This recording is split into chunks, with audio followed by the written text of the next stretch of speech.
quais são as intenções acadêmicas da filosofia da teoria do tudo? Primeiro, comprovar que o homem é um ser composto de 7 composições.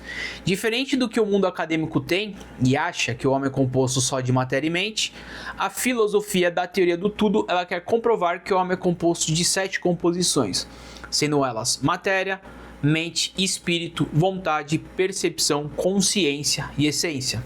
Ou seja, o homem é composto de uma composição material, que é o seu corpo físico, e 6 composições metafísicas. Diferente do que o mundo acadêmico tem, que ele não falseia a mente humana, então nem sabe o que é a mente humana, a filosofia da teoria do tudo, ela pode ser falseada. Ou seja, se a gente pegar um grupo de pessoas e pedir para essas pessoas passarem por esse processo da teoria do tudo, elas vão relatar perceberem as suas composições metafísicas e também vão conhecer essas composições numa ordem única, que é essa ordem que eu falei. Corpo físico, né, que é a matéria, depois a mente, o espírito, vontade, percepção, consciência e essência. E conforme essas pessoas forem conhecendo cada uma das suas composições metafísicas, elas vão estar também elevando seu nível cerebral, ou seja, seu cérebro vai estar evoluindo, vai mudar as conexões cerebrais, e isso é possível de ser analisado por um neurocientista dentro da neuroanálise.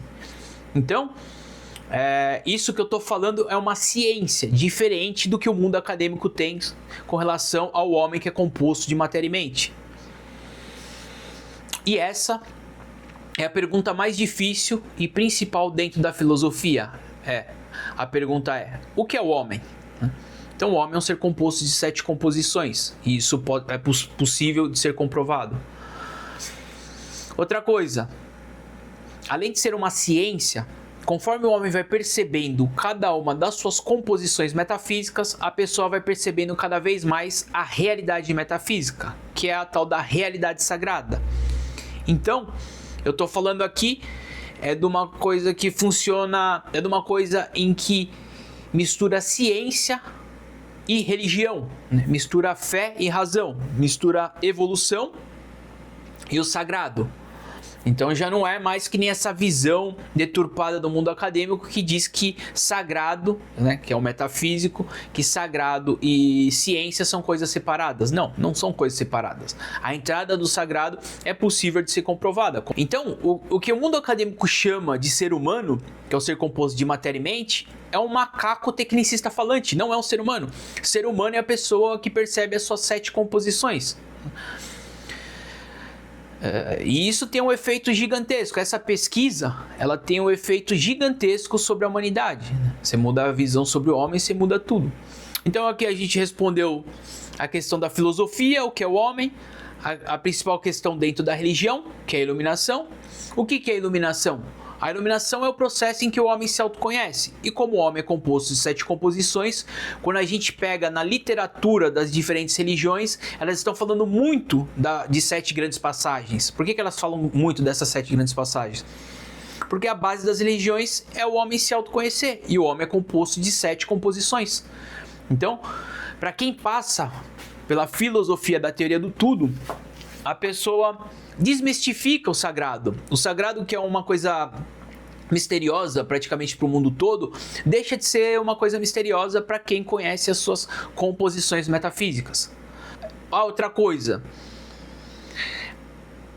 uma das grandes incógnitas acadêmicas é o que? O efeito das plantas enteógenas, como por exemplo o efeito da cannabis, né? E também tem outras plantas enteógenas, como a ayahuasca, conhecida também como santo daime. Então, santo daime, o achuma, peiote, jurema, salvia divinorum, cava-cava, coca-mama. São todas plantas enteógenas, assim como tem mais de 100 tipos de plantas enteógenas. E essas plantas servem para o homem conhecer as suas composições metafísicas.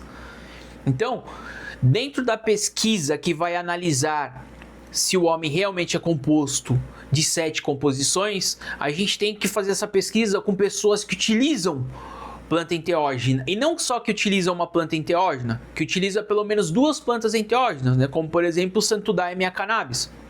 Por que isso? Porque essas pessoas elas vão ter que relatar, perceberem as suas composições metafísicas, tanto quando estão sob o efeito do Santo Daime, né? Dentro do ritual do Santo Daime, quando elas também utilizam cannabis, né?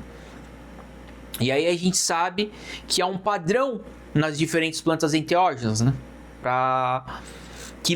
Que servem para as pessoas perceberem as suas composições metafísicas. E inclusive a gente poderia chamar até essas plantas, que são chamadas de plantas enteógenas, a gente poderia chamar de plantas metafísicas, que não teria problema nenhum.